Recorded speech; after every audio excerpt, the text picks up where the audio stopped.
Good afternoon, everybody. It's 4:30. It's Monday. It's the start of another week, and I'm pleased to be joined by Jamie Reeves. Jamie, good afternoon. There we are in our splendour. I'm in front of stock footage. You know where you are. Where was that photo taken? That's down by the world famous Wigan Pier. The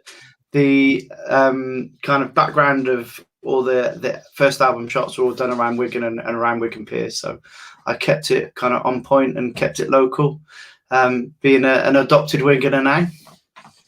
Fantastic. Now, you haven't let me down at all, in as much as every person, virtually every person who's been interviewed by me on this program has had a guitar hanging on the wall behind them.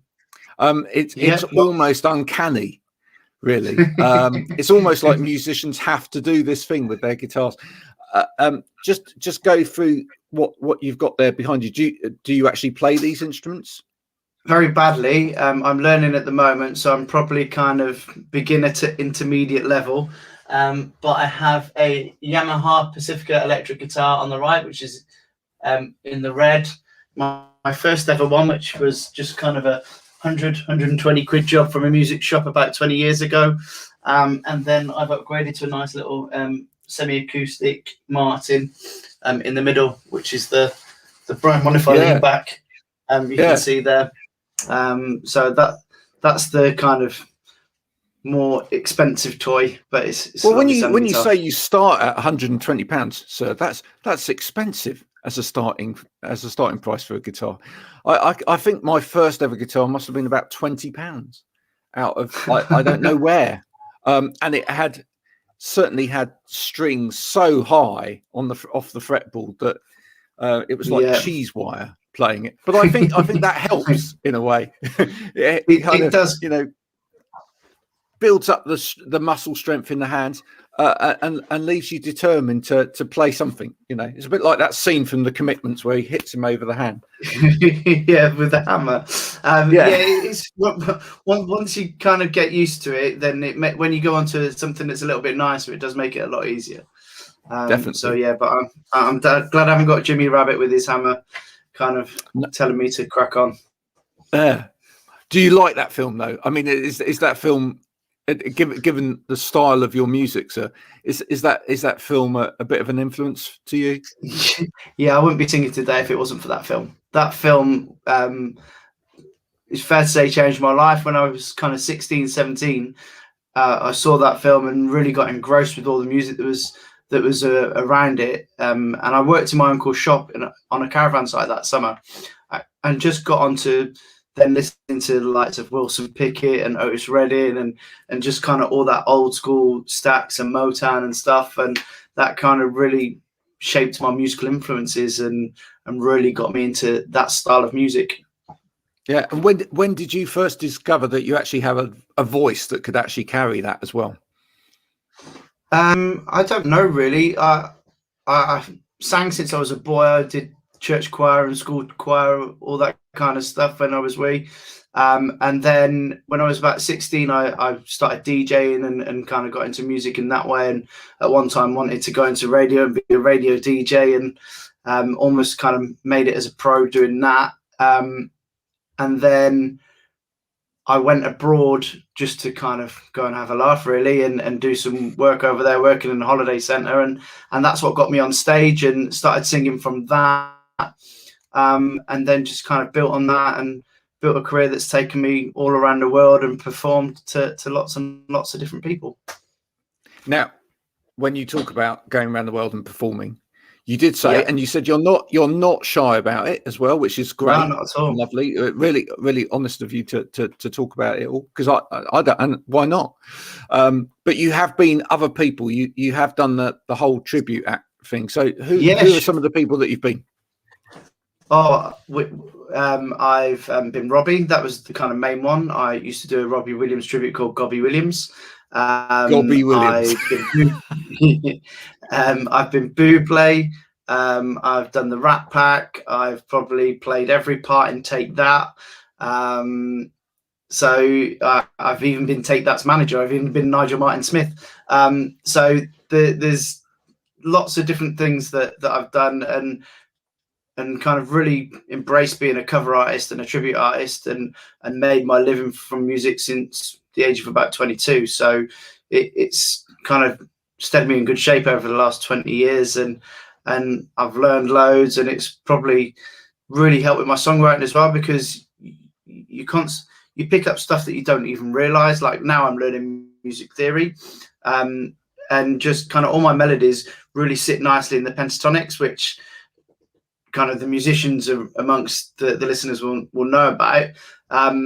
But I just do it naturally. I couldn't I still struggle to right, I'll have an idea for a song, I'll sing the melody. Trying to find the notes on the piano is still a struggle for me, because I'm still a beginner. But if I play it to a pianist, then we go, yeah, that's pretty much right, and away you go from there. So that grounding. So how have you written in the past? I mean, this is you said this is your second album that you're working on at the moment. So given the fact that you call yourself a beginner on piano and guitar, and I expect you're being quite modest with that. But how do you go about writing then? Do you mainly work out tunes in your head, or? Yes, so I'll have an idea for a song. I'll write the lyrics, and then I'll sing a kind of a cappella version of the melody. I'll have some kind of music references to kind of say, yeah, it's got a little bit of this to it, it's got a little bit of that. And then work with some musicians and start building it. So before I've kind of gone into a studio and work with producers who are multi-instrumentalists, nowadays there's a service called Musiversal where you can book online sessions with different musicians. So I'll kind of book a session with a piano player, and I'll sing it all on Logic, and then I'll go on there and turn it into a MIDI file and bring on the sheet music, so that it makes it easier for them to know what the chords are underlying it, because Logic's just a brilliant bit of kit that you can kind of do so much with, and then build a track from there. And once that initial kind of guitar or piano part's done, then you can build on it from that, and add bass and add drums and horns, and kind of really get carried away. So, technology's been fabulous for you in a way. It's in terms definitely. of being able to write. I think technology is fabulous in terms of music. I mean, for me, I wouldn't have got into music at all, in terms of actually producing any kind of music, if it hadn't been for technology. Because quite frankly, I was put off when I was very young. I was talking to a musician about this the other day. From having to play recorder and stuff in school. Did you ever do that? Did you ever do the old recorder? 3 Blind Mice. Oh my word! Kumbaya, 3 Blind Mice, all of that sort of thing. Yeah. And the trouble was, I was never quick at reading music, so I was ever so slow. I tried to keep up. Whatever. In the end, I just ended up miming. And let all the girls that were really great. And that was the other thing. Yeah. I was the only boy in that group as well. Let all the girls just carry on. So, and it wasn't until I got into sort of computer music, actually, originally, that I kind of got back into it, because I was really good at programming. So I kind of gravitated towards computers and stuff like that. Although, then when I joined my first band, I was like, no, I'm going to sing. And I was really into, from a listening point of view, I was really into sort of real guitars and everything else. So I was glad that there was someone else there that could actually play all of those things. So computers, there's so many different samples, and you can piece together bits and pieces, and then just hook up with a musician from the other side of the world. I mean, my sax player's over in Brazil. I use guitarists in LA. I've had a trombone session with a guy in New York today. So it's just phenomenal what you can kind of achieve. Fantastic. If there was a band that you could put together, a dream band of musicians that you could put together to play on an album of Jamie's, who would be in that band? That's a really good question. I have no idea. I would probably just kind of use a load of Motown musicians, I guess. So you'd be looking at people like the bass player from the Blues Brothers, Steve Cropper is his name. He did a lot of stuff on early static stuff as well. I have to go with Stevie Wonder on the keys, just cause. Because it would be inventive. It would be inventive, wouldn't it? Whatever you came up with. Yeah. In fact, perhaps have two keyboard players. Perhaps have Herbie Hancock on one side and Stevie Wonder on the other. That'd be quite cool. Yeah, the guy from a bit of Jules Holland in the middle. And the guy, you can't forget the guy on the faces for the Hammond. So, there's so many people that you could put in there. Like Brian May as a lead guitarist, he can proper shred. But then he's not really that soulful. So, yeah, there's just so many different people that I could choose. Like Phil Collins back in the day when he was playing drums, he's probably not physically able to do so now, sadly. But back in the day when he was doing his own stuff with Genesis and on his own tours, some of his stuff was phenomenal. And Roger Taylor as well from Queen. So Queen were a big influence when I was growing up. So as you can probably tell. And of course, Phil really loved that era of music himself anyway, didn't he? I mean, he went on to do a whole album of it himself, which was fantastic. So he obviously really, it was funny actually, because he was he kind of made his prominence within this prog band, but he really loved the simplicity of a good simple song, really. Yeah. And that's that's come through in a lot of his work. And you look at a lot of the stuff around Buster, like writing with the Four Tops, doing Loco and Acapulco and Two Hearts and things. I think he worked with Lamont, and I can never remember the three. The famous three that wrote for the Four Tops, Lamont, Dozier. It's going to bug me that I can't remember it off the top of my head now. If you're listening at home, you can just Google it. You can just Google these things. It's so much more difficult when you're under pressure to have to come out with these things. But he wrote a lot of that stuff for Buster around that, and that probably stemmed from "You Can't Hurry Love," which was one of his big early hits, of course, when he covered the Supremes. So yeah, he's definitely got that Motown influence. So you say that you were in all of these tribute bands. You were going around the world. You met your wife whilst you were out being Robbie Williams. Yeah, Robbie Williams in Cyprus. There you go. Living the dream. And and then, what you discovered that, or you came back and you started being you and put together this first album.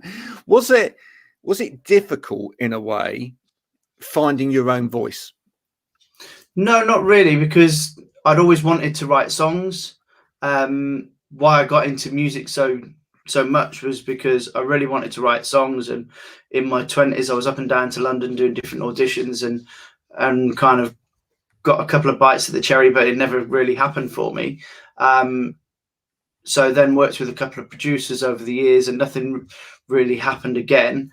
And then as I was approaching my 40th birthday, I was like, do you know what? I've got to do this. So I produced a little EP called Happy versus Happy.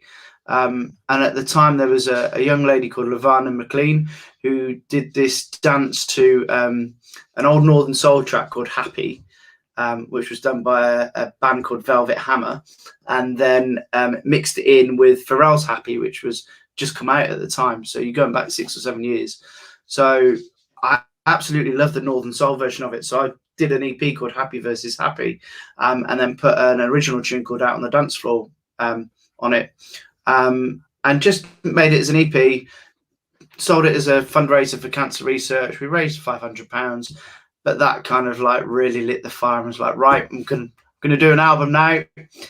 So I wrote another 5 tracks, covered a few more, got a 12-track album going, and then released that, and that did okay. But at the same time, some things happened with my business that made it a little bit shaky. So it was like, right, put that to the sideline. Didn't really get the chance to promote it in the way that you would like to when you make a record. And then it kind of, I did bits with it, but not loads. And then COVID hit.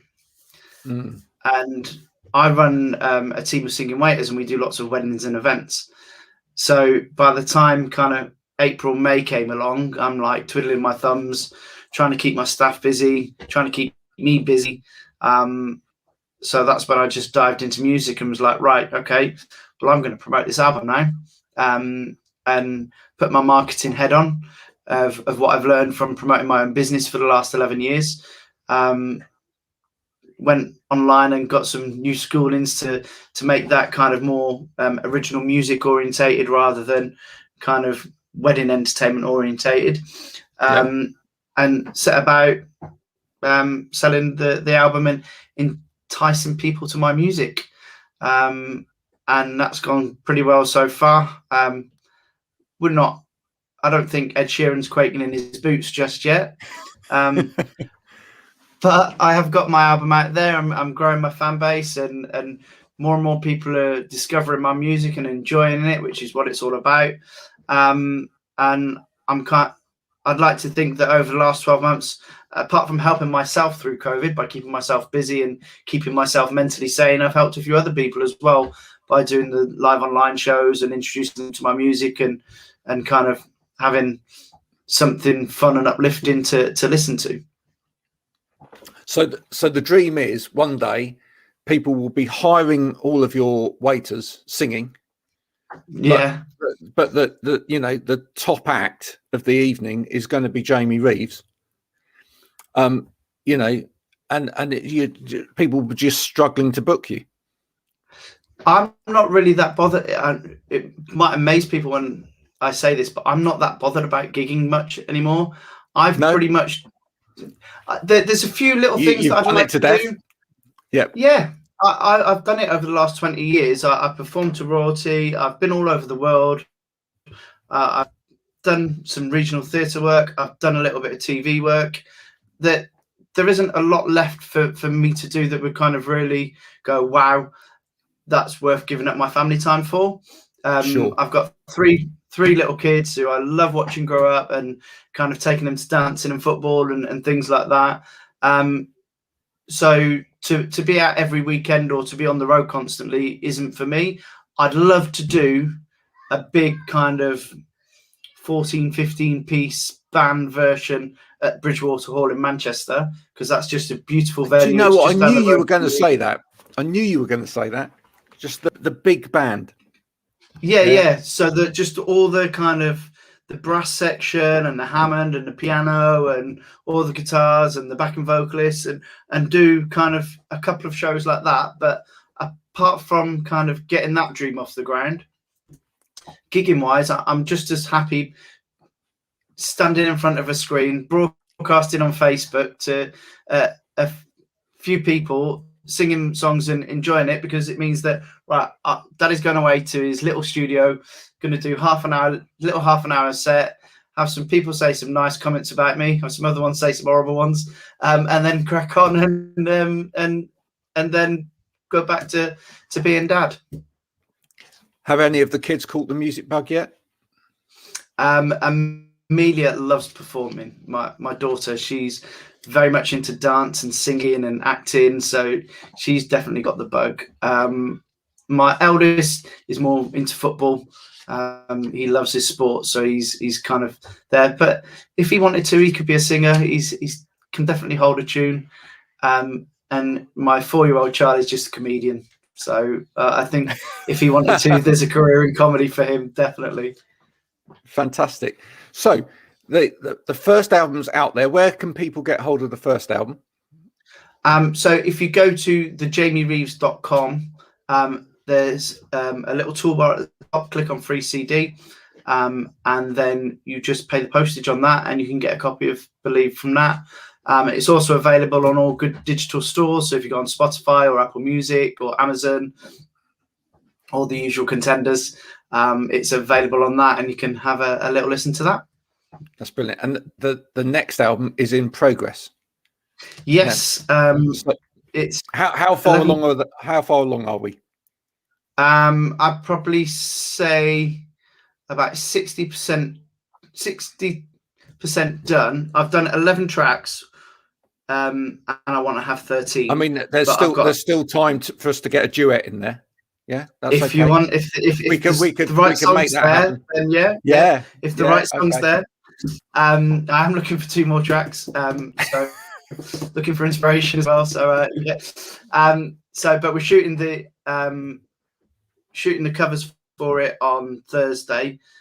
So it is pretty advanced. I've just got to pull my finger out for the last 2 and finish some vocals off and get it mixed and mastered. And I'm trying to put myself under pressure and deadlines to make sure that it's out there for July at the latest.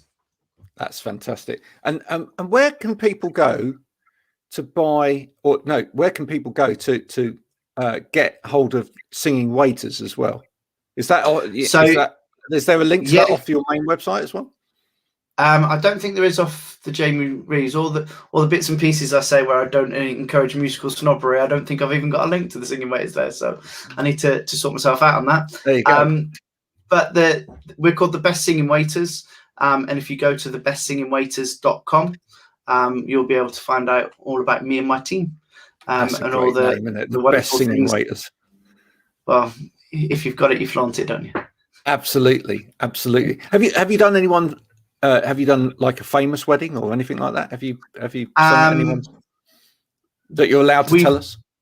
Yeah, Danny Minogue was a guest at one of the weddings we did early doors. Wow. We've performed for the Duke of Gloucester, I think it was, an event at St James's Palace. We did the Imani Food Awards, and the Imani royal family was there. We've had people from Hollyoaks. We did a charity event, and there's a part in Crazy Little Thing Called Love, which is one of our songs, where you do a knee slide. And then as you slide on your knees, then the music kicks in and you start singing again. And one of my friends... Sounds painful, to be honest. It can be if it catches you wrong. I've had many a scar on my knee from doing this knee slide. And Chris did it, bless him, but he did it at the wrong time. So he was there about to start singing to one of the girls from Hollyoaks, except he timed it wrong and had to wait another two or three bars before the music kicked in for him to start singing. So it looked a bit of a lemon at the end of it. But you do what you can to impress the Hollyoaks girls, don't you? I haven't watched Hollyoaks, I'll be honest with you, since it seems like the beginning of time. And if I watched it now, I wouldn't even know who is in it, to be honest. I wouldn't. It was probably going back in our early days, about 10 years ago. Maybe then. Yeah, so then I might have remembered it. Yeah, absolutely. So thanks for joining me, Jamie, and talking about your music. A very, very good voice. Thank you. Know, listening to it earlier, very good voice, great songs, and something that doesn't necessarily get a lot of attention these days. That kind of northern soul type sound, but hopefully you can kind of bring back more of a revival of this whole genre. Hopefully, and get us out there. Yeah. Hopefully, I'm just having good fun doing what I do, and if people are listening, then great. And hopefully, I'll just keep creating, and people will keep enjoying it. And while that happens, I'll put myself out there. Yeah. Well, I'd like to see a campaign. Get Jamie on Jules Holland. That would be great. I would love that. And I just think, and that would cover two bases all at once, wouldn't it? Because you'd have his band, which is a great rhythm and blues band, him playing piano, and you, sir, and that would just be the pinnacle, I guess. Yeah. To work with someone like that, then I can go, right, okay, job done. I can go back to watching kids football now. Exactly. There you go. Sir, it's been an absolute pleasure talking to you today. Thank you.